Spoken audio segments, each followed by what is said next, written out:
말씀을 새롭게 하여 주옵소서.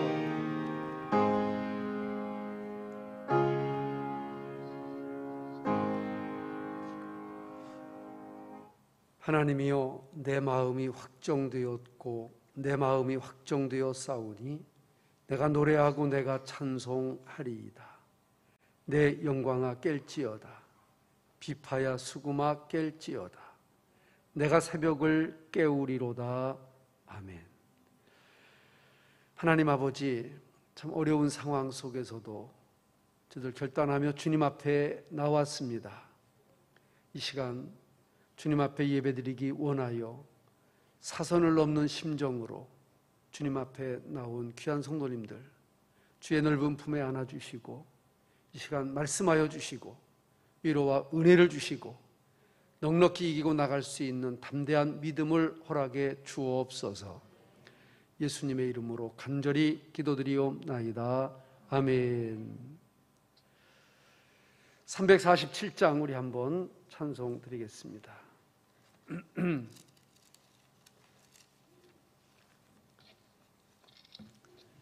347장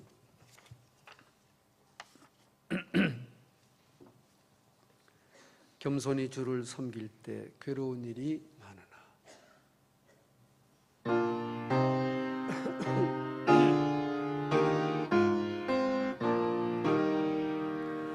겸손히 주를 섬길 때 괴로운 일이 많으나 구주여 내게 인주사 잘 감당하게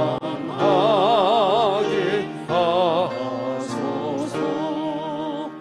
인자한 말을 가지고 사람을 감화시키며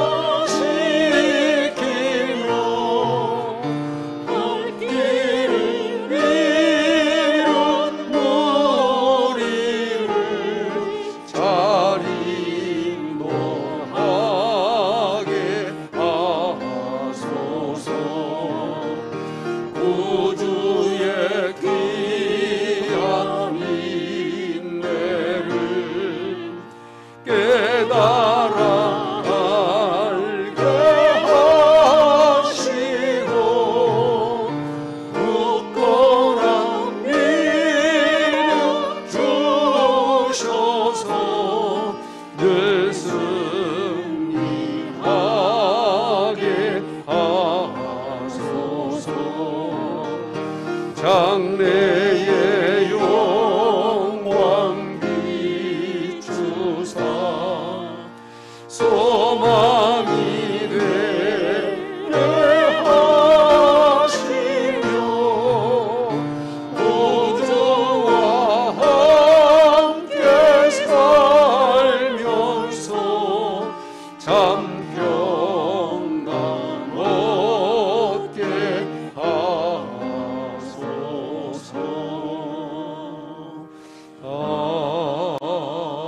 아멘. 349장 옆에 있는 찬송 한 장 더 부르겠습니다. 나 주의 도움 받고자 주 예수님께 빕니다.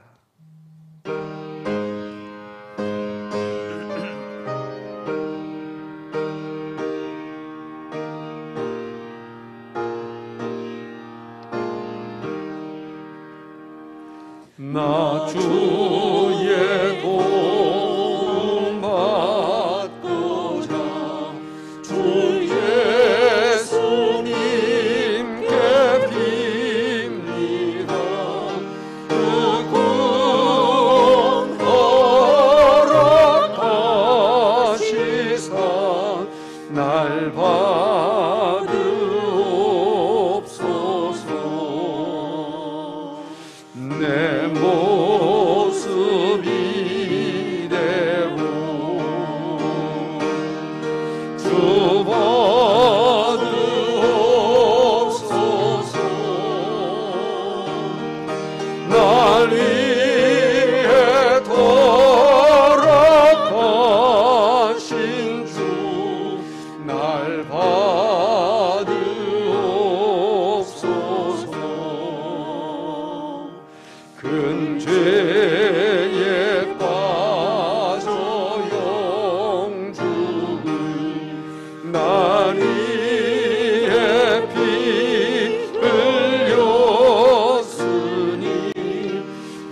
내 힘과 결심 약하여 늘 깨어지기 쉬우니 그 이름으로 구원해 날 받으옵소서.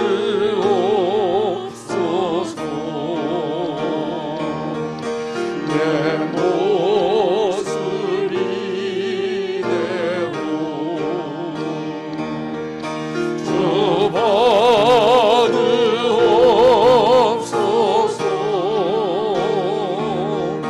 날 위해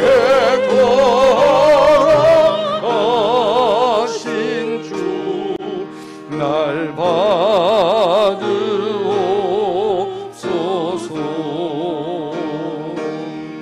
내 주님 서신 발 앞에 나 꿇어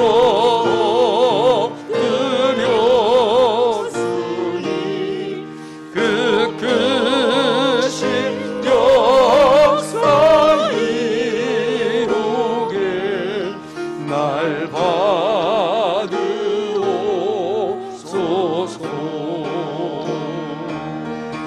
내 모습 이대로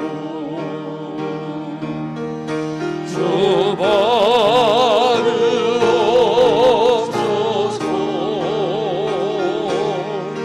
날 위해 돌아가신 주 날 받으옵소서.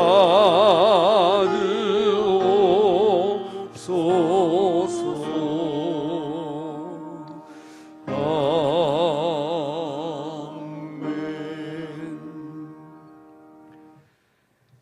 감사합니다. 하나님 말씀을 잠언성경 27장으로 가서 보겠습니다.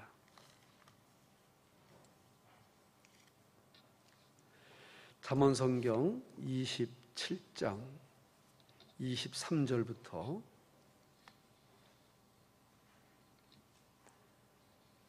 잠언성경 27장 23절부터 27절까지 교독하겠습니다. 찾으신 분 아멘. 내 양떼의 형편을 부지런히 살피며 내 소떼의 마음을 두라. 대저 재물은 영영이 있지 못하나니 면류관이 어찌 대대에 있으랴. 풀을 벤 후에는 새로 우음이 돋나니 산에서 꼴을 거둘 것이니라. 어린 양의 털은 내 옷이 되며 염소는 밭을 사는 값이 되며 염소의 젖은 넉넉하여 너와 내 집 사람의 식물이 되며 내 여종의 먹을 것이 되느니라. 아멘. 할렐루야. 주님의 은혜가 함께 하시기를 축복합니다. 제가 오늘 마스크를 쓰고 지금 예배를 인도하는데 발음이 좀 정확하게 전달이 좀 안 되는 부분 있는 것 같습니다만 좀 양해해 주시기를 부탁드립니다. 괜찮습니까? 들을만 하세요? 잘 들려요? 앞이니까 그런 거 아닌가? 저 뒤에도 잘 들립니까? 네. 2층도 잘 들립니까? 아유, 고맙습니다. 원체 청력들이 좋으시니까 잘 들으시는 것 같습니다. 오늘 제가 이렇게 마스크를 쓴 이유는 두 가지가 있습니다. 첫째는 우리 유튜브로 예배를 시청하시고 아직 교회를 못 나오시는 분들 중에 왜 목사님들이 강단에서 마스크를 쓰지 않고 예배를 인도하시느냐 하는 것에 대해서 좀 이해가 부족한 분들이 계신 것 같습니다. 뭐 부족하다기보다 다 마스크를 쓰는 시절인데 왜 목회자라고 마스크를 안 쓰냐. 또 설교하는 사람은 이 말을 하기 때문에 비말이 튀는데 이 튀는 것이 성도들에게 영향이 갈 수 있지 않겠느냐, 그런 생각을 하고 그런 의견을 표출해 주신 분이 계셔서 제가 오늘 마스크를 쓰고 한번 설교를 예배 인도를 해봐야 되겠다 그래 생각했는데 지금 숨이 차서 죽겠어요.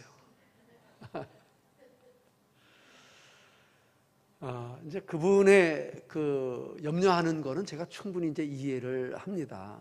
이해를 하는데, 저희들이 첫째는 이제 요 앞에 저희들 입이 이제 말이 튀는 이 범위 내에서 여러분들에게 지장이 없도록 침이 비말이 튀지 않도록 이렇게 일단 장치를 했고요. 두 번째, 이 균이 있다 하더라도 이게 날라 전파되어지는 것이 최소 1m 이상, 2m, 그래서 보통 2, 3m 간격이면 안전한 거리라고 공식적으로 시험이 된 겁니다. 근데 여기서 우리 나용진 집사님까지는 몇 메다 될까요? 제가 볼 때 한 7, 8m 정도 될 것 같은데, 이 정도면은 제가 여기서 그냥 큰 소리로 해도 크게 지장은 없습니다만, 사도 바울이 이런 말을 했어요. 내가 고기 먹는 것 때문에 한 사람이라도 실족하면 나는 입에 고기를 대지 않겠다. 그런 마음을 이야기한 것처럼 혹시라도 한 분이라도 또 이렇게 마스크 안 쓰고 설교하는 것에 대해서 또 시험에 들 사람이 있는지 몰라도 그런 분이 계시다고 하면은 내가라도 이렇게 마스크를 한번 써보고 하는 것이 어떨까 하는 그런 생각으로 제가 마스크를 한번 써봤고요. 두 번째 이유는 지금 우리 서천군의 코로나 확진자가 갑자기 이렇게 발생되면서 초비상이 걸렸습니다. 초비상이 걸린 가운데 특별히 우리 교회들이 두세 교회 그리고 목회자들이 이렇게 감염이 됐습니다. 참 안타까운 일이고 더 조심해야 될 그럴 일임에도 불구하고 어느 목회자가 어느 교회가 감염이 되고 싶은 사람이 누가 있겠습니까? 그런데 이렇게 참 감염이 되는 그런 사건이 있었는데, 우리 서천군에 있는 160개 교회를 대표하는 서천군 기독교 연합회 임원들이 지난 월요일 25일부터 2월달 6일까지 우리 서천군에 있는 모든 교회는 예배를 안 드리도록 하겠습니다. 예배를 중단합니다. 이렇게 선언을 했어요. 혹시 신문 보신 분 있습니까? 뉴스 들으신 분 있으세요? 소식으로나 신문으로나 누구한테라도 그런 얘기를 한번 들으시면 한번 손 들어보세요. 제가 보니까 한 3분의 1 정도 들으신 것 같고, 나머지는 오직 기도하고 성경 읽는 데만 열중하시니까 잘 못 들으신 것 같은데, 그러면서 이제 모든 서천군 안에 있는 교회가 2주간 동안 예배를 좀 중단해 주십시오.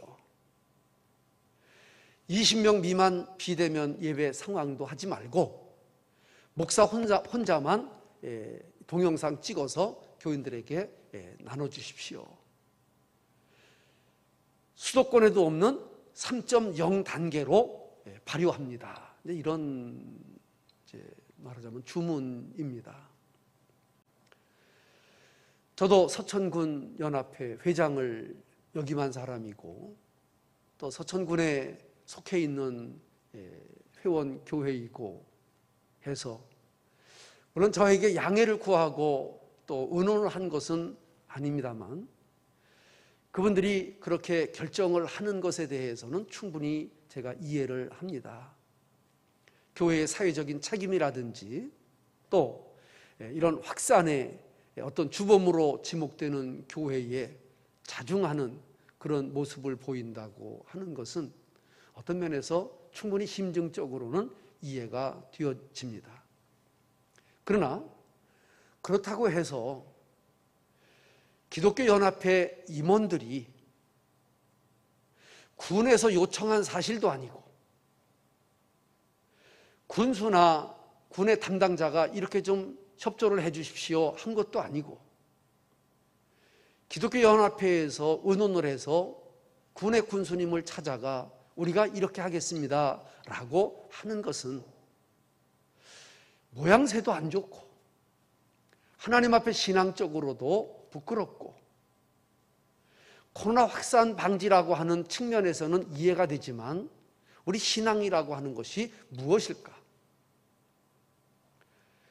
그렇지 않아도 지금 중대본이나 각 지자체에서 매일 보내는 문자에도 모든 성도들이 지금 신경이 곤두박질 쳐 있는데 기독교연합회 임원회까지라도 우리는 3.0 단계로 예배를 드리지 말자. 여기 좀 협조를 좀 해 주십시오 라고 문자를 보내고 공문을 보내는 것에 대해서 심증적으로는 이해를 하지만 솔직히 굉장히 속이 상했습니다. 그리고 참 언짢았습니다. 서천군의 상황이 이렇게 엄중하고 막중하니 정말 목사님들이 좀 자중해 주시고 성도들에게 좀 잘 전달해 주시고 좀 더 예배를 드려도 정말 확산되지 않도록 조심하면서 예배를 좀 드려 주십시오. 이 정도까지였으면 얼마나 좋았을까 하는 생각을 하고 정말 제 마음속에 아쉬운 것은 정말 나라가 정부가 지자체가 교회 예배 못 드립니다. 예배 폐쇄입니다. 이렇게 나오면 기독교 임원들이 연합회 임원들이 모여서 이게 무슨 얘기냐? 우리의 신앙의 선진들은 6.25 때도 일제시대에도 예배를 드렸는데 이렇게 우리가 예배를 스스로 포기하고 백기 들고 투항한다고 하는 게 이게 말이 되냐? 우리는 정부가 지자체가 예배를 폐쇄한다고 하면 우리는 여기에 결사항전해서 우리는 주일날 예배라도 우리는 공예배라도 드릴 것입니다. 여기에 연합회의 역할이 있지. 지자체에서 요청도 안 했는데 수도권도 2.0이고 지방은 수도권이 2.5고 지방은 2.0인데 우리 서천군은 3.0으로 우리가 알고 하겠습니다. 이렇게 하는 것은 이게 무슨 과잉 충성인가? 아니면 이게 정말 목회자들로서 모범이 되고자 하는 충정심인가? 굉장히 제가 마음으로 헷갈리고 안타까웠습니다. 이런 형국에 지금 우리 서천군에서 예배를 드리는 교회가 몇 교회나 될는지는 모르겠습니다. 제가 우리 장로님들하고 카톡으로 같이 공유하면서 우리 장로님들의 같은 의견이 목사님, 저희들도 목사님의 의견과 같습니다. 조심하는 의미에서 얼마든지 할 수 있는 이야기지만 우리는 공예배는 드리고 나머지는 좀 우리가 자제하는 방향으로 갔으면 좋겠습니다. 장로님들의 의견도 여기서 크게 벗어나지 않았습니다. 아마 그래서 오늘 서천군 교회들이 예배를 다 중단했다. 2주간 동안 예배를 폐쇄했다. 이런 이야기를 듣고 오늘 못 나오신 분들도 계실 것이고 또 여러분들 가운데는 예배를 중단한다는 얘기를 들었는데 교회에서 별 얘기가 없으니 가야 되는 건가 말아야 되는 건가 하면서 여러분들이 오신 분들도 계실 것입니다. 저희들은 그래서 참 조심하는 면은 우리도 다 똑같죠. 정말 우리는 또 교회만이 아니라 기관들이 있어놔서 정말 저희들처럼 노심초사하는 교회는 없습니다. 그러나 이렇다 할지라도 우리 스스로 우리 예배를 포기하겠습니다 하는 것은 정말 하나님 앞에 부끄러운 일이 아닌가, 이런 생각을 하면서 오늘 수요 예배를 이렇게 모이게 됐습니다. 어쨌든 참 어려운 시기에 이렇게 함께 오신 여러분들 진심으로 감사를 드리고요. 그리고 하나님의 은혜와 위로가 우리 사랑하는 성도님들과 그리고 이 조그마한 참 지방 서천이라고 하는 모든 군민들 위에 함께 하시기를 주님의 이름으로 축복합니다. 자, 어떻게 그냥 마스크 쓰고 그냥 해볼까요? 어떻게? 저는 아주 마음이 좋은 사람이거든요. 여러분들의 의견을 묻습니다. 마이크 쓰고 하시는 게 좋겠습니다 하는 사람은 손 들어보세요. 괜찮아요? 예. 목사님 마스크 벗어도 뭐 아무 상관없겠습니다, 괜찮습니다 하는 사람 손 들어보세요. 아이고, 저는 참 좋은 목사라 여러분들의 말을 내가 듣습니다. 예, 아이고 참 마스크 쓰고 말을 한다는 게 만만치 않네요. 예. 벗을 수 있도록 여러분들이 많이 손들어 주셔서 진심으로 감사드립니다. 예, 오늘 그 신앙과 예배에 대한 말씀을 좀 나눌까 하다가 오늘 이 27장 23절에 있는 이 말씀은 제가 신학교를 다니면서 좌우명으로 삼았던, 그리고 목회자들이 평생 마음에 간직하고 있는 그런 말씀이라 오늘 이 말씀을 준비했고요. 또 이 말씀을 같이 나누고 싶어서 이 말씀을 읽었습니다. 23절 한번 다 같이 읽어보겠습니다. 시작. 내 양떼의 형편을 부지런히 살피며 내 소떼에 마음을 두라. 자, 양떼, 소떼를 키우는 사람들을 목축업이라고 그렇게 말합니다. 이 양떼를 키우는 일은 언제부터 있었을까요? 양을 키우고 소를 키우는 일은요, 아담 때부터 있었습니다. 아담이 두 아들을 낳았는데 하나는 가인이고 하나는 아벨입니다. 가인은 농사하는 자이었고 아벨은 양을 키우는 자였습니다. 가인은 밭의 소산을 가지고 하나님 앞에 제사를 드렸고 아벨은 양떼 중에서 살찐 놈, 흠이 없는 아주 튼실한 양을 잡아 하나님 앞에 제물을 드렸습니다. 하나님이 가인의 제물은 받지 않으셨지만 아벨의 제물은 연락하셨다고 하는 기록이 창세기부터 나와 있습니다. 사랑하는 성도 여러분, 양떼와 소떼를 치는 목축은 이스라엘의 대표적인 산업이고 또 그들의 생계이고 또 그 나라를 바쳤던 그런 근간이었습니다. 야곱과 그 아들들은 요셉의 초청으로 애굽에 내려갔을 때 바로 왕에게 우리들은 목축을 하는 사람들이라고 이렇게 자기를 소개해서 고센 땅이라고 하는 참으로 풀이 있고 목축에 적합한 땅을 이제 제공받아서 살아갈 수 있었습니다. 양떼를 부지런히 살피며 소떼의 마음을 두라는 말은 두 가지로 제가 설명을 드립니다. 첫째, 모든 일반인들에게는 자기 생업에 충실하라고 하는 그런 말씀입니다. 내가 하는 일이 귀한 일이든 천한 일이든 참으로 이 일을 성실히 하라고 하시는 그런 말입니다. 우물을 파도 한 우물을 파라고 하는 말이 있습니다. 자기가 하는 일에 최선을 다하라고 하는 다른 표현일 것입니다. 그런데 이것 조금 저것 조금 이거 하다 말다 하는 사람들은 오래 할 수도 없고 잘 할 수도 없습니다.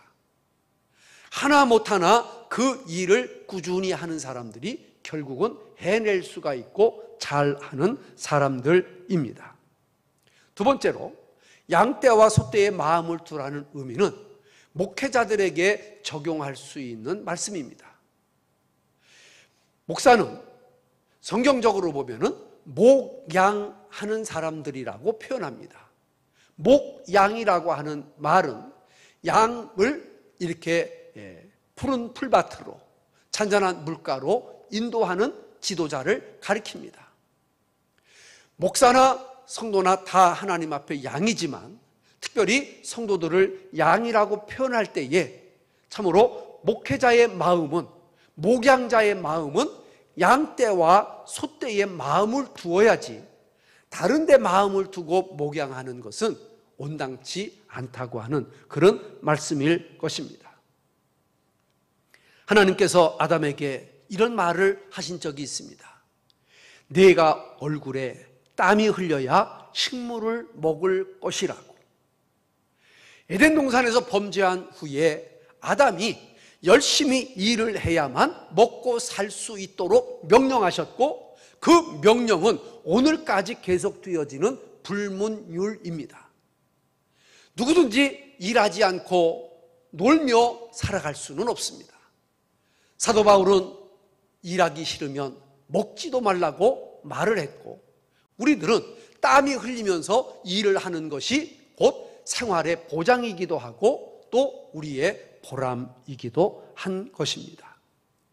사람이 땀 흘려 일하며 자기 생업에 충실할 때 그것이 하나님의 뜻을 이루는 일이고, 또 자기가 할 수 있음에 만족하고 보람 있는 일이고, 누가 보더라도 그 사람의 삶에 참으로 아름다운 덕과 그리고 모범을 보게 되는 것입니다. 야곱은 20년 동안 외삼촌의 양과 염소를 칠 때에 낮에는 더위를 무릅쓰고 그리고 밤에는 추위를 이제 당하면서 눈 붙일 겨를도 없이 살았다고 이렇게 표현했습니다. 아마 지금 70대, 80대 이상 되신 분들은 정말 낮을 밤처럼 밤을 낮처럼 그렇게 일하신 분들이고, 눈 붙일 겨를도 없이 어떤 일이든 마다하지 않고 힘든 일이든 참으로 마다하지 않고 하셨던 분들입니다. 지금은 세상이 많이 좋아져서 일하는 사람, 노동자, 이런 권리, 이런 것들이 많이 있지만 그 옛날에는 그런 것들이 어디 있었습니까? 있을 수도 없었고 바라지도 않았습니다. 사랑하는 성도 여러분, 여러분들이 이 땅 위에서 무슨 일을 하더라도 어떻게 하면 좋으냐? 열심히 하시고 부지런히 하시기를 바랍니다. 따라합시다. 열심히 하고 부지런하자. 그랬으면 좋겠습니다. 저도 이제 장항 생활이 40년이 가까워 옵니다. 기가 막힌 세월입니다. 제가 어떻게 살았을까 한번 생각해 봅니다. 지금은 마음의 여유도 있습니다. 또 하나님의 은혜로 여러분들의 덕분으로 생활의 여유도 있습니다. 그렇게 각박하고 먹고 사는데 쪼들리거나 마음고생 안 합니다. 그래서 제가 살아왔던 지난 삶을 따져보면 어떻게 보면은 바보스럽기도 하고, 어떻게 보면은 멍청스럽기도 하고, 어떻게 보면은 내가 그 날들을 어떻게 왜 그렇게 살았을까 미련하기도 하고, 그런 삶을 살았던 제 자신을 바라봅니다. 제 깜냥에는 열심히 한다고 했지만, 물론 부족한 점도 많이 있겠지만 하나님 앞에 부끄럽지 않으려고, 또 성도들보다 더 많이 부지런하고 더 많이 수고하려고 하는 마음으로 살았습니다. 어쨌든 하나님의 은혜로 또 우리 성도님들의 기도의 덕분으로 크고 작은 집을 14채를 제가 졌습니다. 14채를 졌는데 제가 집을 짓게 된 이유가 있습니다. 처음에 교회를 지으려고 할 때 수원에 계신 박모 장로님이라고 하는 분이 참 집을 잘 짓는다는 소문이 들려서 그분을 모셔다가 헌신 예배도 드리고 또 간증도 듣고 그분하고 이제 계약을 했는데, 그만 계약금을 줬는데 그분이 그 계약금을 들고 가버리셨어요. 지금으로 말하면 수천만 원이 드는 돈이겠지요. 저는 참으로 그 일이 하나님 앞에 너무 부끄럽고 너무 죄송하고, 그래서 이걸 어떻게 해야 될까? 그래서 다른 사람하고 계약한다고 하는 것은 생각도 못하고, 이제는 우리가 크든 작든 직접 몸으로 뛰어보자. 그게 계기가 돼가지고 계집 하나 짓지 못하고 도끼장 하나 짓지 못하던 내가 직접 집을 짓기로 작정을 하고 이제 집을 져 나갔습니다.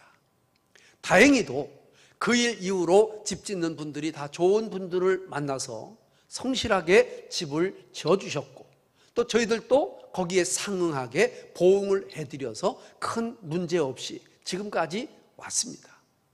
그런데 제가 14번의 집을 지면서, 그러니까 보통 2년에 한 번씩은 꼭 집을 지은 것 같은데요, 어떤 집은 1년도 걸리고 어떤 집은 2년도 걸리지 않습니까?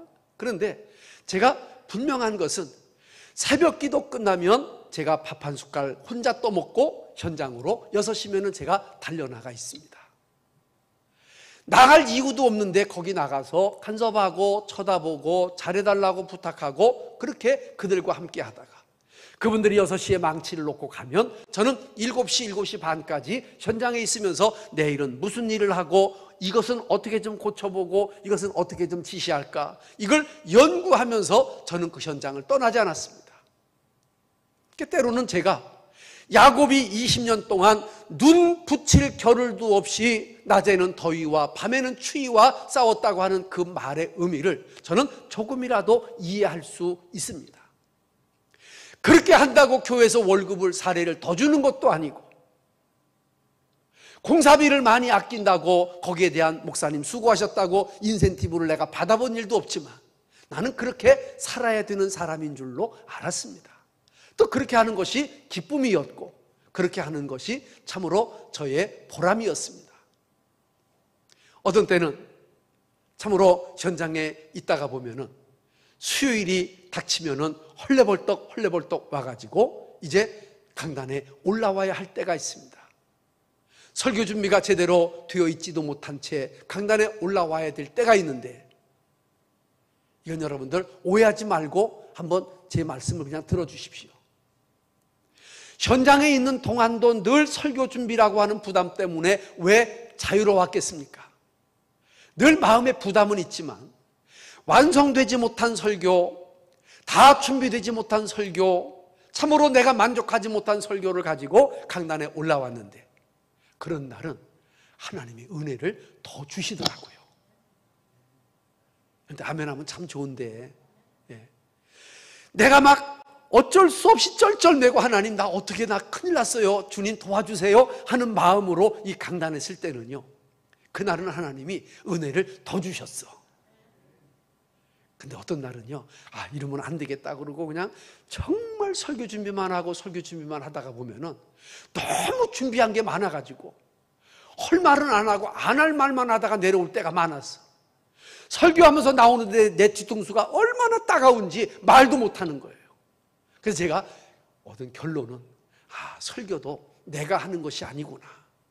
하나님이 은혜를 주시고 하나님이 지혜를 주시고 말하는 자와 듣는 자가 교감이 생겨서 하나님의 성령이 운행해야 설교가 은혜가 되는 것이지, 공부 많이 했다고 준비 많이 했다고 책 많이 봤다고 어려운 이야기 많이 한다고 그 설교가 은혜가 될 수는 없다라고 하는 사실을 제가 깨달았습니다.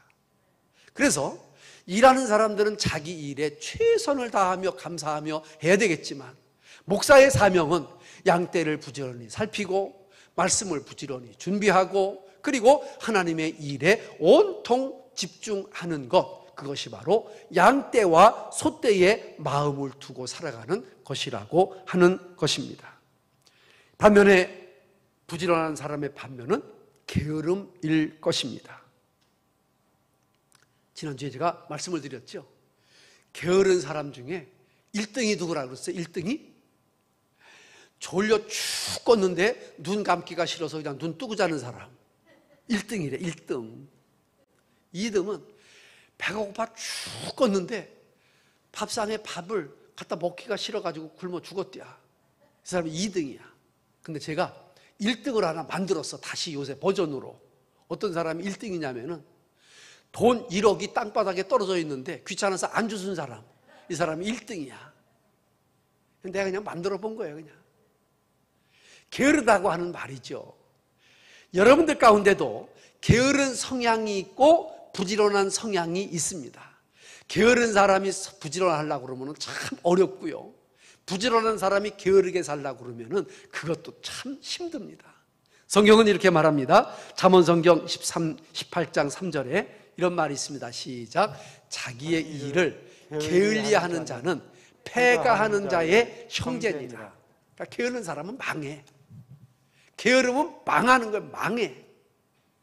뿐만 아니라 잠언성경 6장 6절 우리가 잘 아는 말인데 한번 읽어보겠습니다. 시작.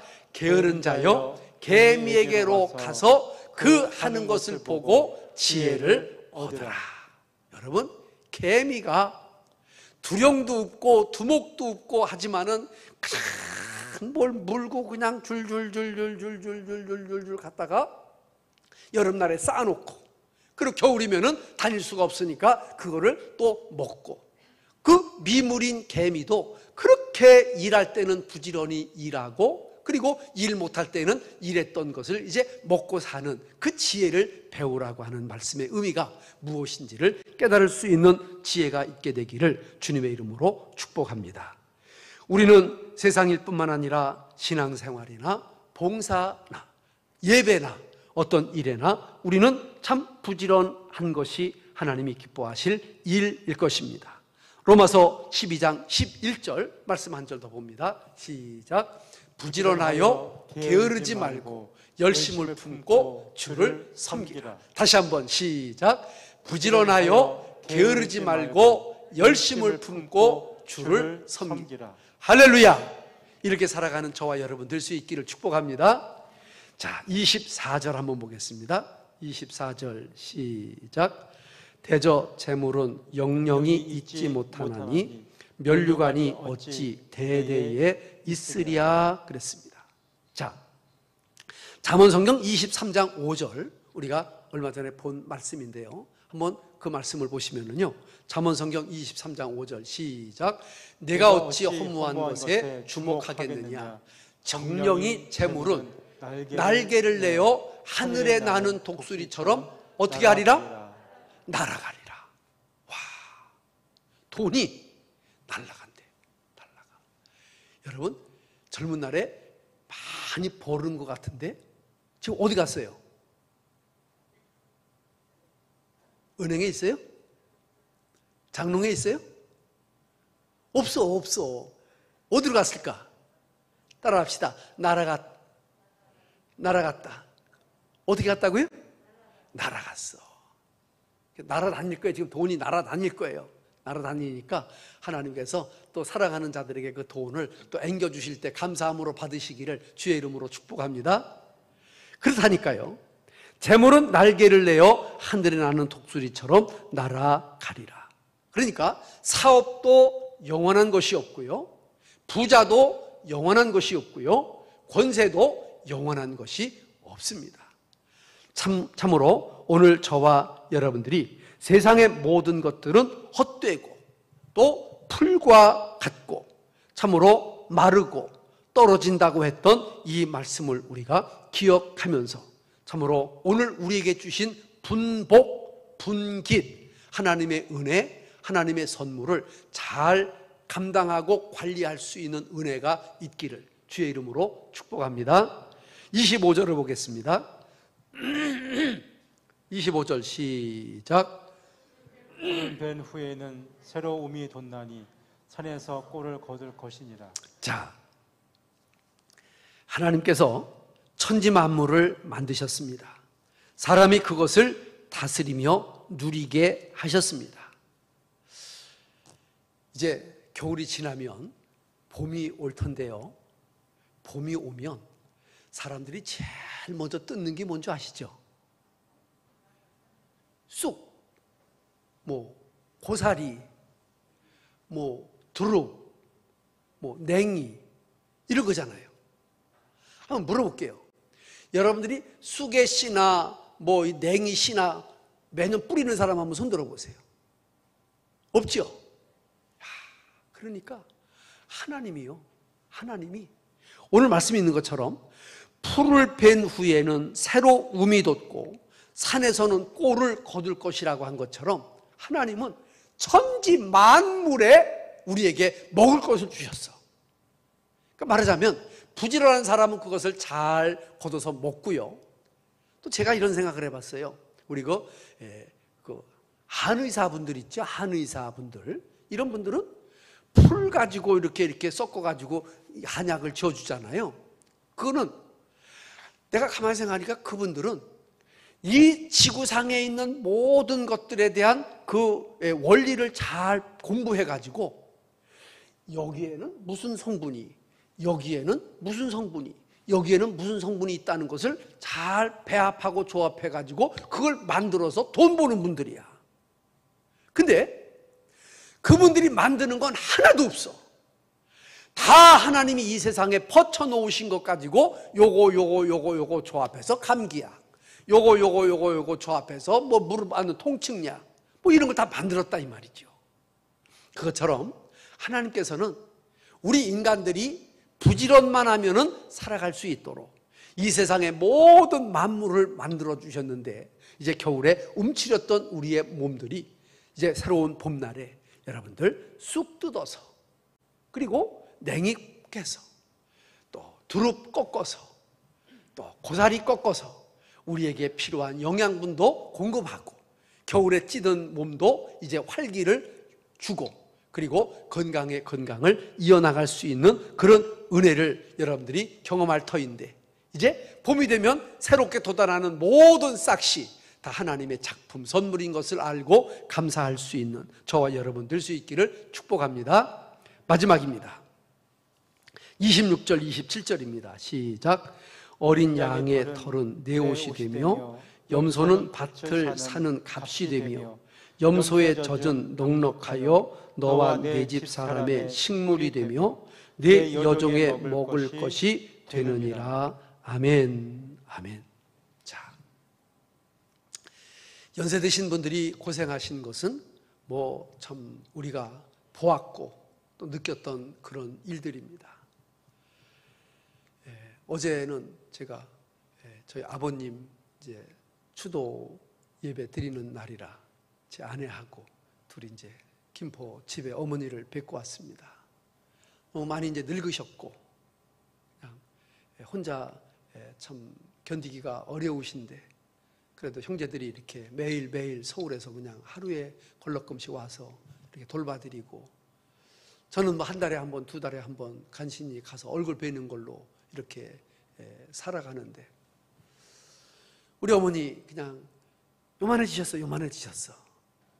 요만해지시고 막 허리가 다 꼬부라지시고, 뭐 저도 이렇게 주름이 많이 생겼는데 우리 어머니 주름은 얼마나 많이 생기셨겠어요. 우리 어머니 손 옆에 꼭 붙잡고 손 쓰다듬어 주시면서, 아이고 그렇게도 열심히 일하신 손인데 이렇게 쪼그라지셨구려. 그랬더니 우리 어머니가 막 웃으셔요. 이제 우리 어머니가 참 부지런히 일하셨어요. 참 부지런히 일하셨는데 그 어머니의 부지런함 때문에 우리 자식들이 배를 골았어. 그러니까 농사를 지시면 농사 지신 것 가지고 좀 밥도 해먹고 떡도 해먹고 뭐 이렇게 좀 자식들이 먹어야 되는데 우리 먹을 수가 없었어요. 그래서 쌀이 있어도 무밥, 죽, 시래기죽 뭐 이런 것만 그렇게 막 해서, 지금도 그냥 그 보리밥 같은 거는 제가 잘 안 먹는데 그런 걸 너무 많이 이렇게 먹이셨는데, 제가 가만히 보니까 왜 그렇게 하셨나 보니까 어려운 시골 살림에 너무너무 힘드니까 그냥 막 우리 어머니가 고생한 집안에서 자라신 분은 아닌데 그냥 막 도끼를 품으신 거예요. 도끼를. 그래서 가난한 집에 시집을 와 보시니까 뭐 이렇게 생활이 여유가 없으니까 그냥 부잣집 따님이 그냥 막 이제 팔을 걷어 붙이신 거예요. 말이죠. 이렇게 살면 안 되겠다. 그래서 우리 어머니가 6남매신데 외삼촌 두 분은 그 일제시대에 대학을 다니셨던 분들이라니까. 만주에 유학을 하신 분들이에요. 네. 놀라지도 않으시네.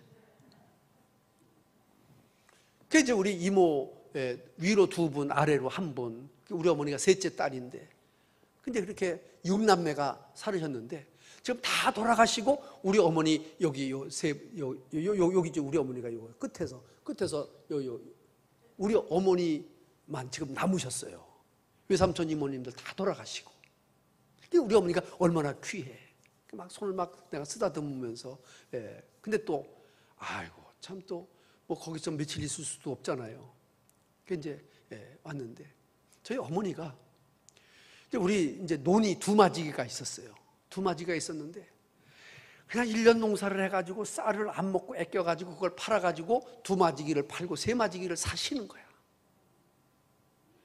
그 3마지기로 1, 2년 농사를 짓다가 또 쌀을 모아가지고 3마지기를 팔고 5마지기를 또 사시는 거야. 그러니까 입에 들어갈 수가 없는 거야. 들어갈 수가. 먹일 수가 없는 거야. 생으로 고생을 시키고. 지금 오늘 이 말씀을 보니까 어린 양의 털은 내 옷이 되며 염소는 밭을 사는 값이 되며 염소의 젖은 넉넉하여 너와 네 집 사람의 식물이 되며 네 여종의 먹을 것이 되느니라. 우리 어머니가 이 원리를 아셨던 것 같아요. 그래가지고 송아지를 한 마리 장에 가서 사와. 그리고 우리는 풀 뜯어다가 대느라고 정신이 없으면 그 소가 좀 크면 또 팔아. 그럼 또 송아지를 또 사다가 또 키워. 그뿐만이 아니고 장날에 돼지 새끼를 또 한 마리 사오셔. 그 돼지를 사다가 이렇게 돼지 죽을 이렇게 줘가지고 이렇게 이제 돼지가 크면은 추석날 그냥 또 팔아. 그럼 또 돼지 새끼 또 사다가 또 팔아. 옛날에는 뭐 돼지 우리가 그냥 다 말뚝으로 해갖고 이렇게 했는데 막 돼지가 그냥 막 다 파고 그 말뚝을 벌리고 막 나가면 우리는 동네를 쫓아다니면서 돼지 잡아오느라고 우리는 그 일밖에 안 하는 거야.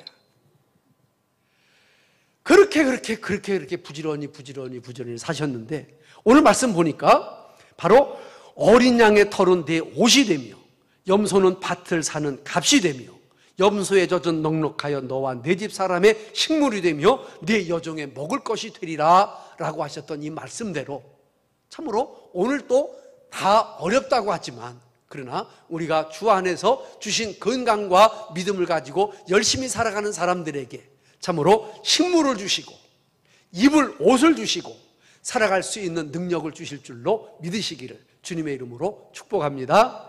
낙심하지 말고 주님 의지하고 주님 바라보고 힘써 살아가시는 저와 여러분 다 되시기를 주의 이름으로 축원합니다. 할렐루야. 우리 찬송 한 장 드리겠습니다. 370장 우리 한번 찬송 드립니다.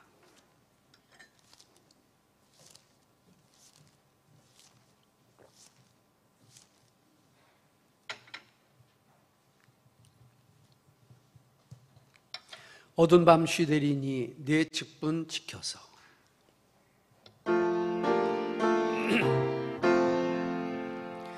어두운 밤 쉬되리니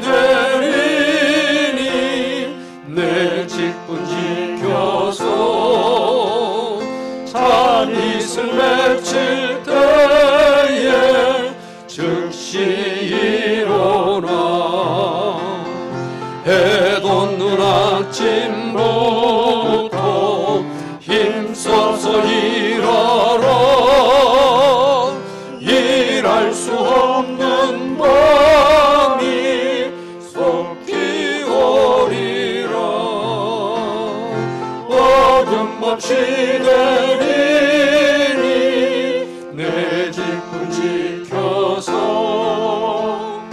일할 때 일하면서 놀지 말아라.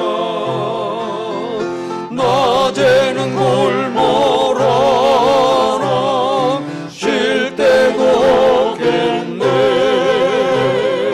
일할 수 없는 밤이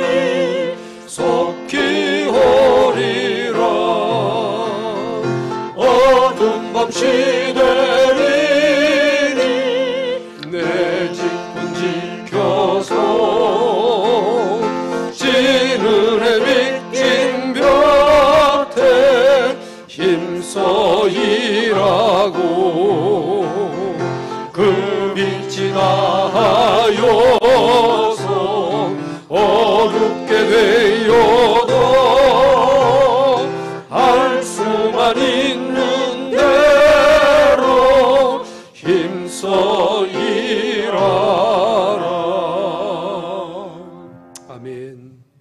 우리 다 같이 한번 머리를 숙이시고 합심으로 한번 기도하겠습니다. 하나님, 참으로 주님이 주시는 날들을 부지런히 살게 하시고 열심히 살게 하시고 게으르지 않게 하시고 하나님의 은혜를 감사하면서 살아가는 저희들 되게 해달라고 합심으로 기도하겠습니다.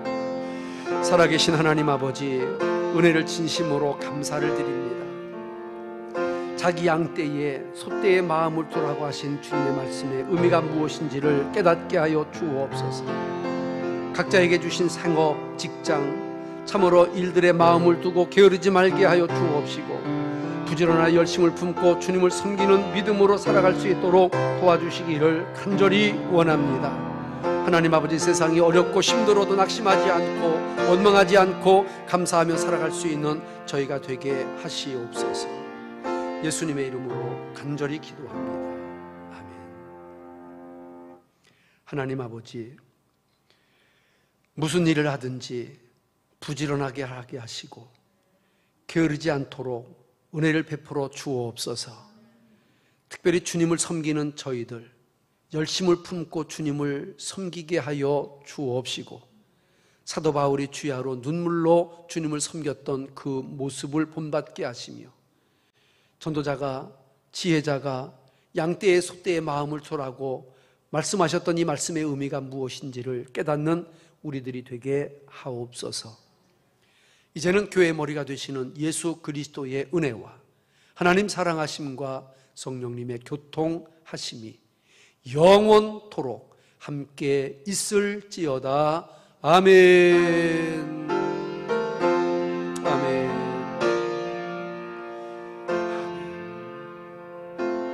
아멘.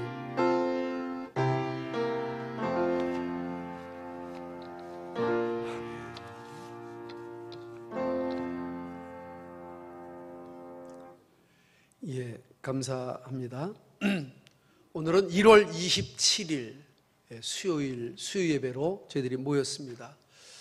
아마 군연합회 결정 신문 이런 것 때문에 그런가 오늘 조금 평소보다는 좀 적게 나오셨는데 그래도 이런 와중에 나오신 여러분들 참 귀한 분들이고 참 대단한 분들이십니다.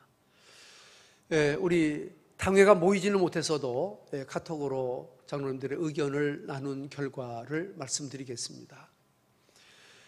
우리 교회는 서천군 연합회 안에 있는 교회이기 때문에 연합회 결정을 우리가 순종하는 것도 좋지만 그러나 또 하나님 앞에 예배드리는 일을 또 우리가 포기하고 양보할 수가 없기에 이렇게 결정을 했습니다. 수요 예배 이제 오늘 드렸으니까 다음 주 한 주입니다. 드립니다. 그리고 주일은 낮 예배만 드립니다. 돌아오는 주일은 1부, 2부, 9시, 11시 두 번만 드립니다. 그리고 그 다음 2월 3일 수요일 예배 드립니다. 내일 새벽부터 새벽 기도 각자 해주시기를 바라고요. 찬양 예배는 가정 예배로 드려주시기를 바랍니다. 모임의 최소화도 의미가 있을 것 같고요. 또 우리가 하나님 앞에 성수주일이라고 하는 걸 여러분들은 평생 하나님 앞에 좌우명처럼 살았는데 더욱 조심하고 기도하는 마음으로 그렇게 하도록 하겠습니다. 하시겠습니까? 이해하시겠습니까? 예, 그렇습니다. 자, 옆에 분들 한번 인사하시고 자유롭게 돌아가시기를 바랍니다. 할렐루야. 감사합니다.